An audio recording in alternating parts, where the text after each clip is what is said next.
This is U.S. Immigration Attorney Sharifa Tharb. I'm here live to take your U.S.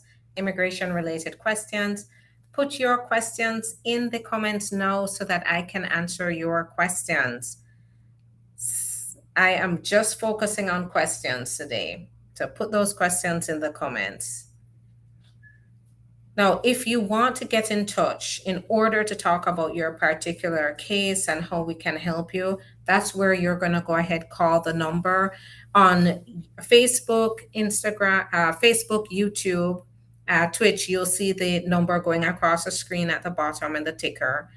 On Instagram, I'm going to put it in the comments, and on TikTok, it's at the top of the comments. So go ahead and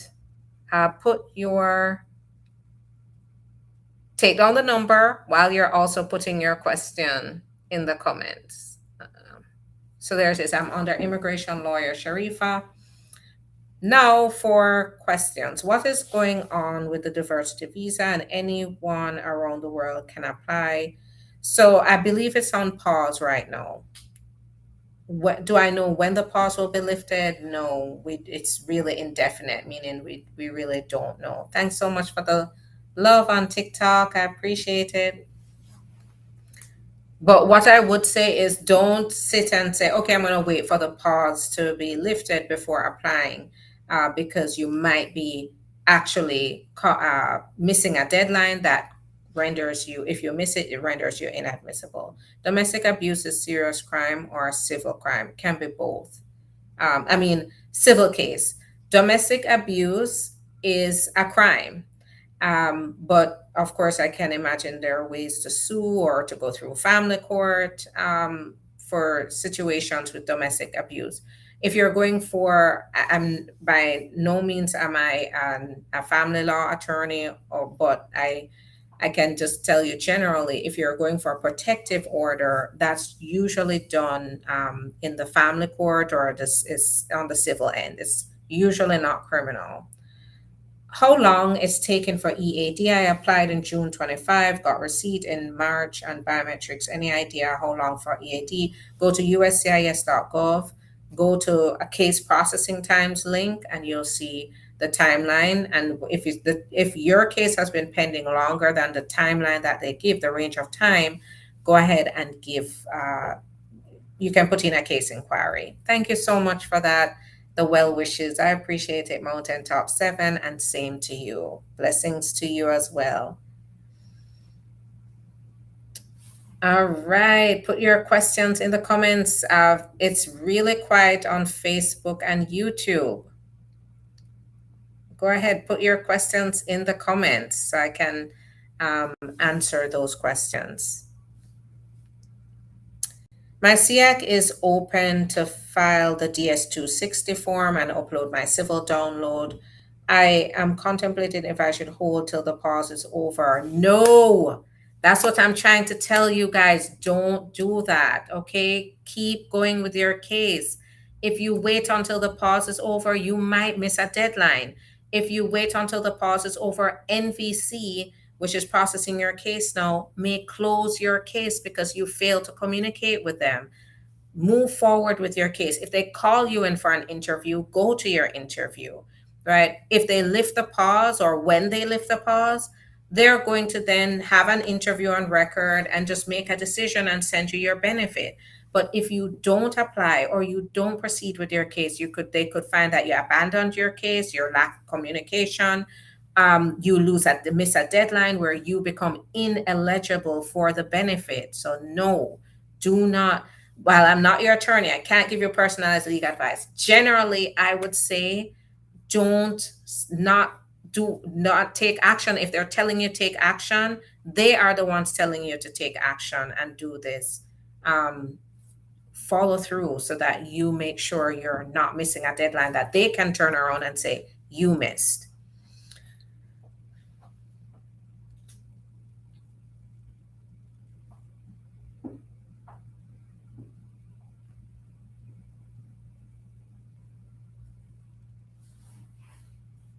You're very welcome, Yaya. I'm leaving New York. I've called immigration code in Miami. I'm not sure what that means. I'm not sure. Miami code and or the court, Miami court in the Miami court in Miami, what I have to do and I can travel. So I don't know if you're saying you have a case in the Miami court, but your case is very specific. You definitely need to talk to us. Um,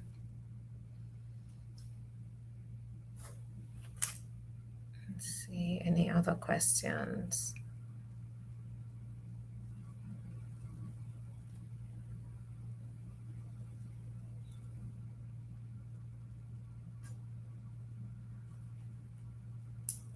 So I'm on Instagram right now and I'm coming to TikTok. Thanks so much for the love. 1.3K likes on TikTok. I'm coming to see you, TikTok. So just I'm going through questions here first.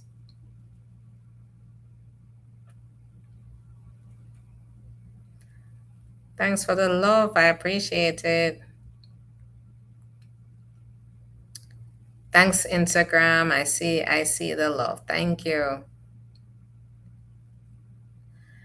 Is there any update for countries facing suspension like Iran? So, what I'm going to do, because there are a lot of questions, I really want to break down these questions in a video, but a long form video on YouTube.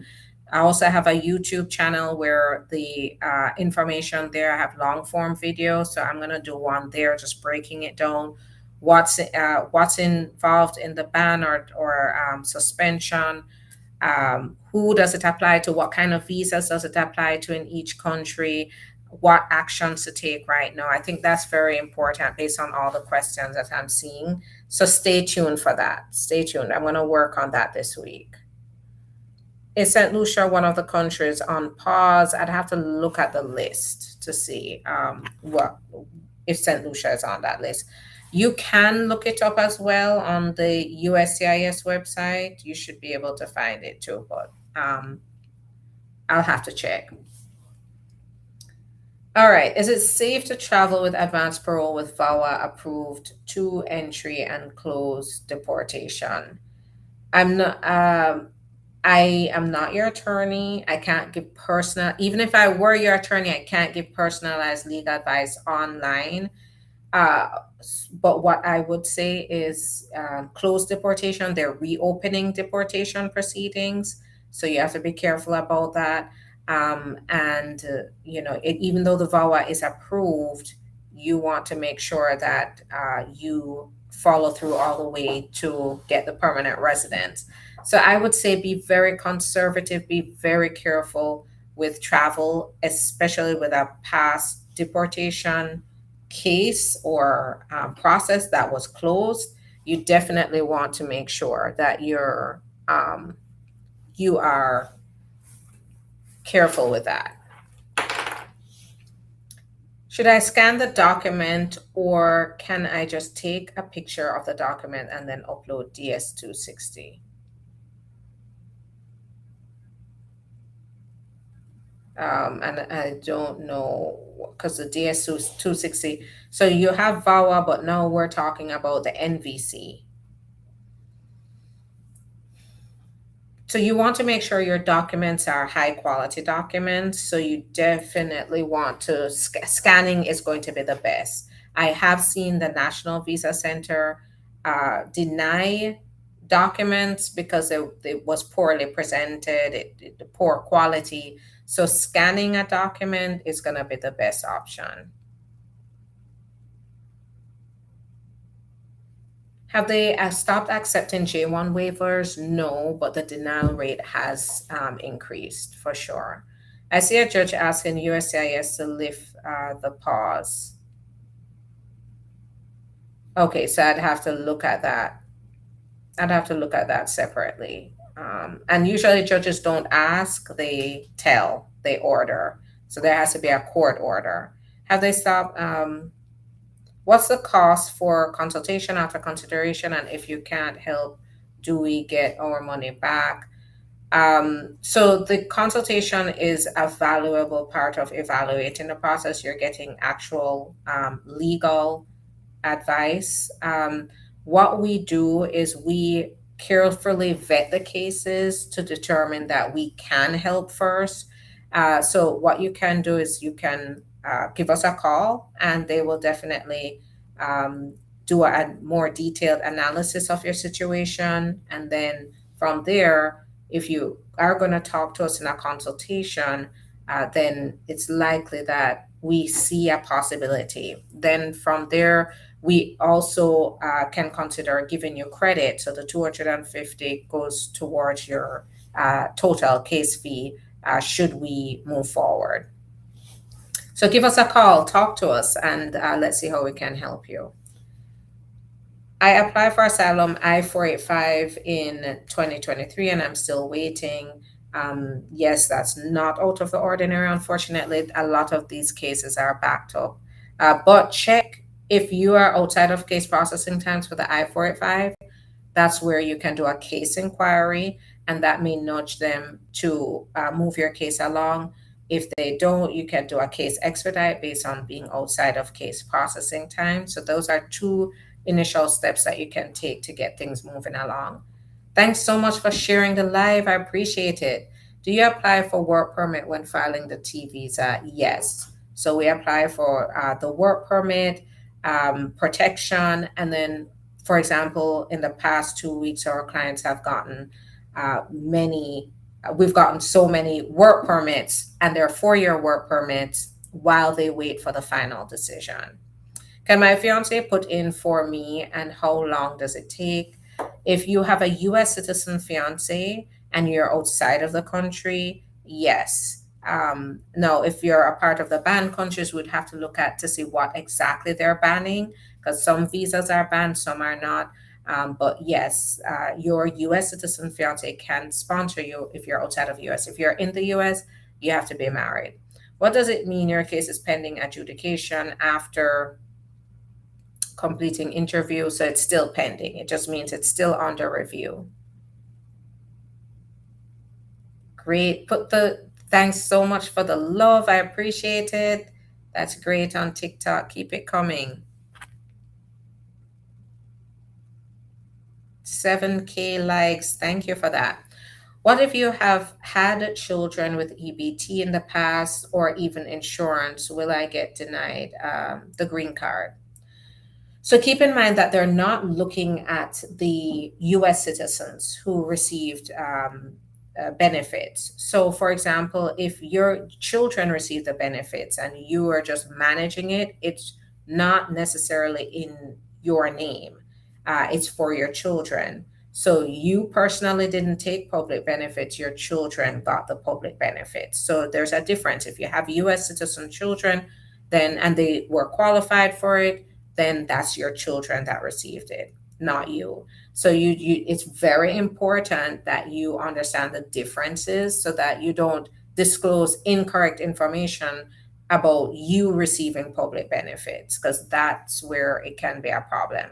Of course, keep in mind that I'm not your attorney, and this is where you should have an attorney that helps you to uh, carefully respond to these questions in a truthful way, but in a way that you're not compromising yourself, right? Because in this case, if your children got it, not you, but you put that it was you, that would not be true.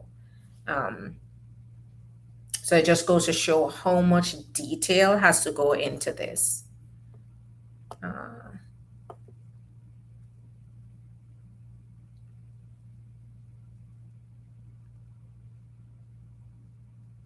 what if my wife is on Medicaid and EBT is it gonna affect my green card case?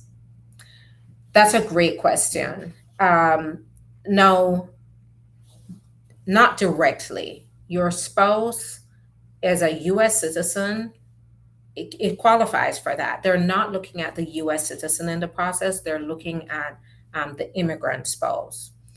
However, if that comes to light, because nowhere on the application does it ask, does your US citizen spouse or children receive public benefits? It asks if you receive these public benefits or if you're subject to the public charge rule.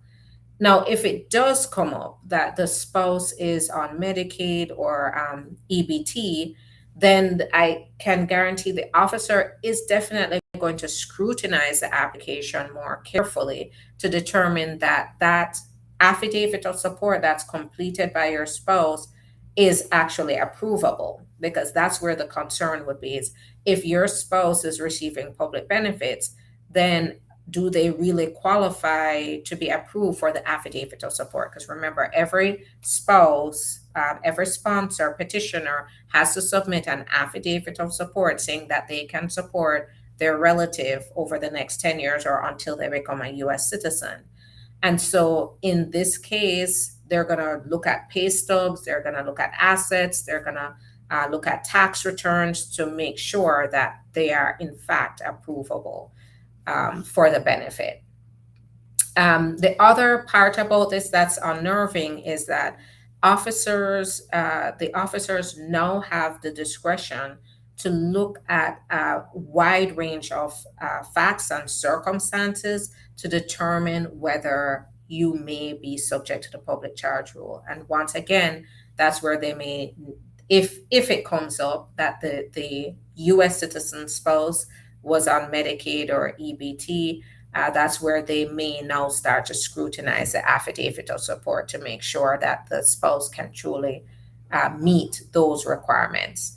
So once again, guys, this is no longer, immigration is not, I mean, it has never really been cut and dry, but it's seriously complicated right now because these questions come up and we have to strategize based not just, it's not a general strategy. I have to strategize, my team has to strategize based on your particular circumstances. For example, in this case where the spouse was on public benefits or maybe on public benefits now, then we have to really be honing into the affidavit of support to make sure that it is sufficient, right? And if it's not sufficient, make sure that there's backing involved so that the affidavit of support is not denied. My mother filed her kids, but she say all know she get one letter and she didn't get back anymore. So it sounds like she got an I-130 and she may have, I don't know the kids, I'm assuming the kids are over the age of 21. She got an I-130 and the I-130 is a receipt note. The I-130 receipt notice. And usually that's all she's going to get for a while, especially if the sons or daughters are over the age of 21, because the process is at minimum 7 years, at minimum. So it means that they're not going to make a decision for now, and so she's not going to have more paper for a while. So that first document was likely the receipt notice.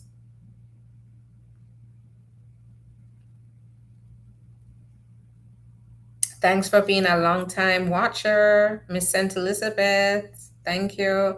After you receive your I-130 approval, how long will it take to receive the appointment? So there is quite a wait. So once you receive the I-130 approval, it's going to go to the National Visa Center before it even gets to the embassy.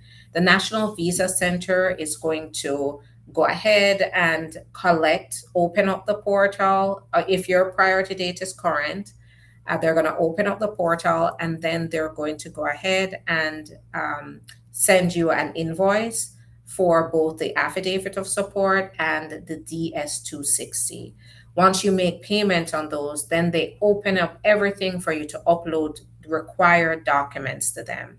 This is where a lot of people end up making mistakes that cost them 6 months to a year in delays. When you're uploading these documents, you have to make sure you're meeting their requirements precisely. Because if not, what ends up happening is you submit it, they spend 2 to 3 months reviewing it, and then they come back after 2 to 3 months and say, oh, you made a mistake here. We need you to do this, or we need this additional document. Then hopefully you can quickly upload that And when you upload it, they're going to take another 2 to 3 months. So that's 6 months gone by already of delays just based on one mistake. So you have to be very careful there, right? And the reason I'm saying it is because we're going up to how long it's going to take to wait for that final appointment. So say it does take that 6 months to get it right. Then after that, then the NVC will say you're documentarily qualified, everything looks good, and then they send it to the embassy. And then the wait time really depends on the embassy's how many availabilities they have for interviews. And on average, I've seen it about, and I've done these cases all across the country, I mean the world actually, and the average time I'm seeing is about a year and a half of waiting before an interview is scheduled, and that's average. It may go longer, may go shorter, just depending on the embassy. But on average, I see about a year and a half. My sister's medical was not accepted. She did the 1 year random drug test. What? No. So that's definitely a more complicated situation. So if she went through they was not accepted, she did the 1 year drug test. I would have to figure out why wasn't it accepted. Did she fail it? Because I don't know why it still wasn't accepted. So this is where give us a call, talk to us to get further guidance moving forward. Um, yeah, and is it vaccines? We'd have to understand why she failed but passed the 1 year. So if she failed it, then yeah, of course they wouldn't. Because if she failed, I'm not sure I get it. If she did the 1 year and then she failed it at the end, they're not going to approve it. Please, what chances does a Nigerian have to migrate to the US? It depends on what you qualify for. And then in this climate, we're also dealing with various visa bans. It's a partial ban in Nigeria. So we'd have to look at what do you qualify for, and is that subject to any kind of bans right now? But the United States is not processing any visas currently. Not true. Absolutely not true. So they are processing. It just depends on what type of visa. So this is where it's so easy to get lost in the rumors. It's very easy for people to just say immigration is dead. There's nothing going on. And then it causes you to not take action. Be very careful with that. Talk to an attorney. We are a safe space. Give us a call and talk to us, because you may be making a mistake by saying that all visas are being denied. I know on our end, I don't know about what kind, it just depends on what kind of visa. Just migrating for better life and job, what's the chances? Still, we need to understand what are your qualifications? What kind of job do you want? What's your education? Who are you related to? Are you related to anybody that can help to sponsor you? These is what would have to ask. Please, what can I do on my delayed I-751 after the interview? So it just depends on case processing times. It just depends. It really on why is your particular case delayed? What if it's USCIS error in scheduling interview in the wrong state? Is there a long wait? Usually not. So usually in those cases, we would get a reschedule relatively soon, a month or two after. What is the poverty level to file for dependent household of two? So if you're referring to the affidavit of support, go to the I-864P form, P as in Peter, and you can see their breakdown there of income level compared to household size. Can you please update about 75 countries pause? I am definitely going. So we don't have any updates. We still have the pause going. Hopefully that's lifted. I do want to do a long form video because I feel like people need to have clarification on what this all means. The pause, guys, the pause does not mean you pause your application. It does not mean that. It means They're putting a pause on the issuance of the immigrant visa. So you can go all the way to the interview, get your interview, and still then just have to wait until the pause is lifted to get the final benefit. But if you never make a move because you think it's a pause on you applying, you may lose eligibility for what you qualify for. So, and at a minimum, delay your case even more.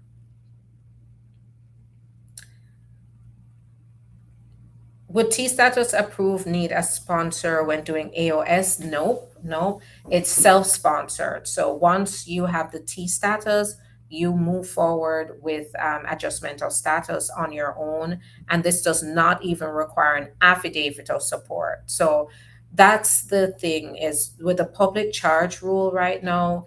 The public charge rule applies in marriage-based cases, family-based cases, employment-based cases.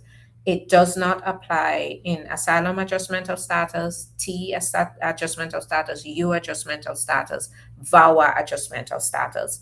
It does not apply. This is not a part of the decision making process of the officer to determine whether you make enough money or whether you are likely to become a public charge. That's an advantage. So it's just one less thing to worry about. How long after getting married to a US citizen do you get an interview?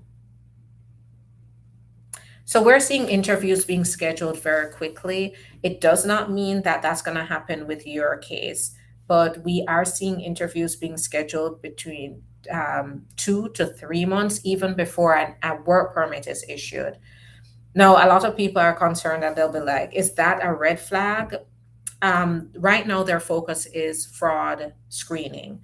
And because of that, the interview is very much a part of their fraud screening. That's why they are scheduling these early on. The advantage to that is you can go in there and instead of being sent to a secondary screening for more fraud screening, you could actually get a quick approval as long as you submit a solid application that shows that you qualify, that you have, for example, a bona fide marriage.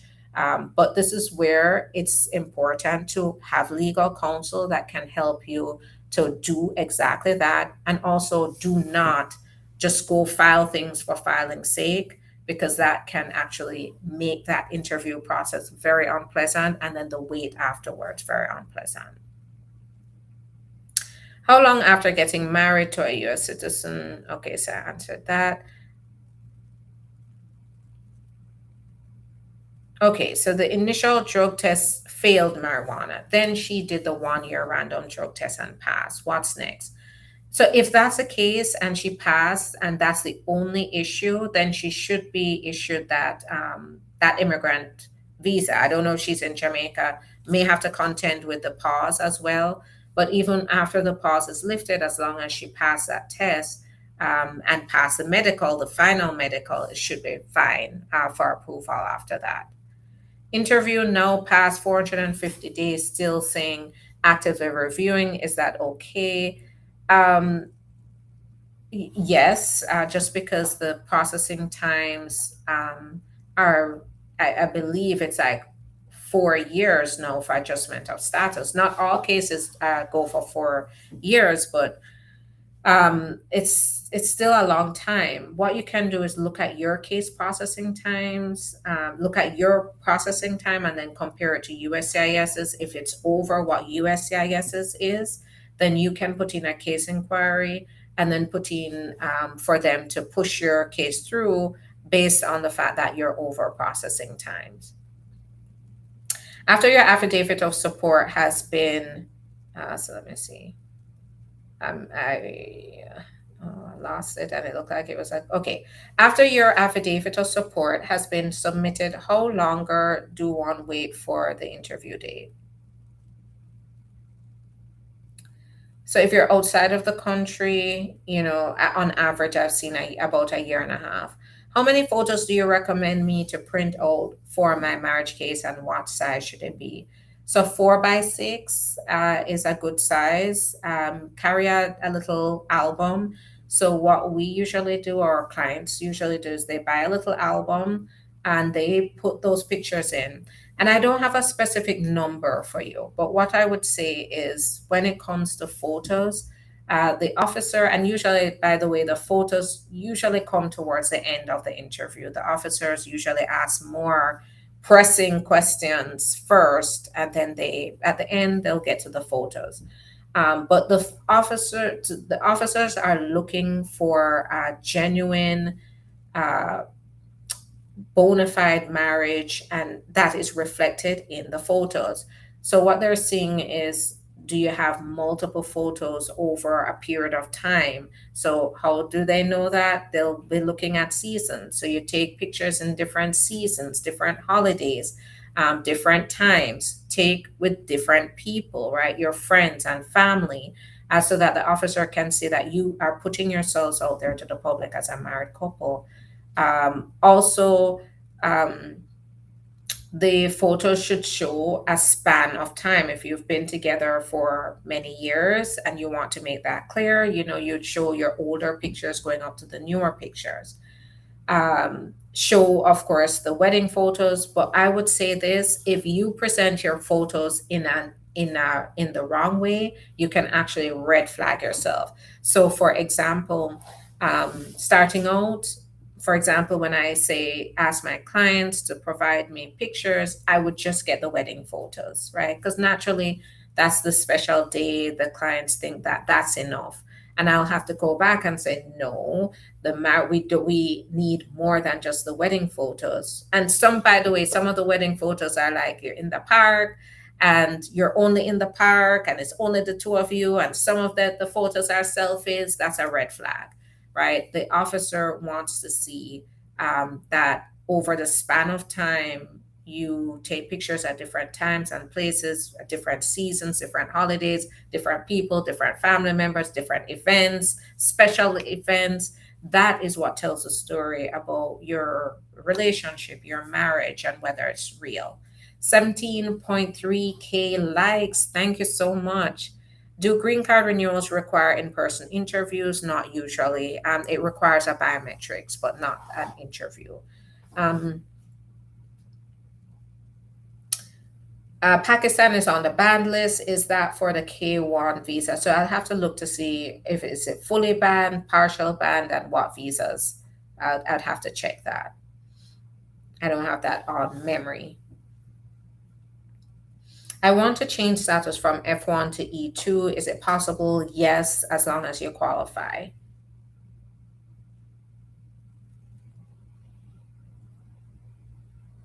Do you do immigration cases for marriage in the US?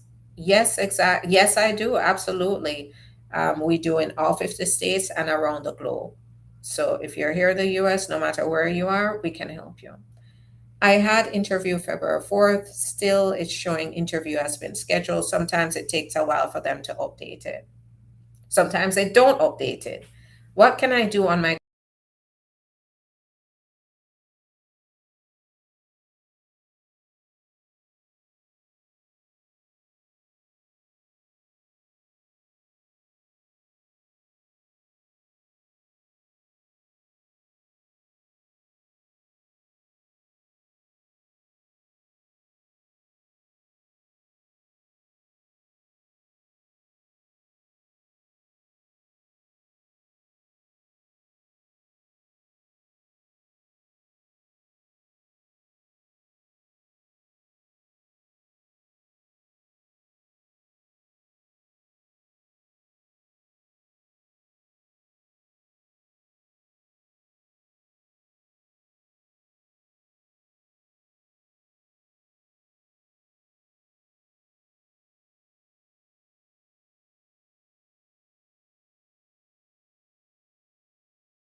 that? My 10-year term green card has been expired in 2018, and I would like to hire an attorney to renew it. Definitely call us and talk to us.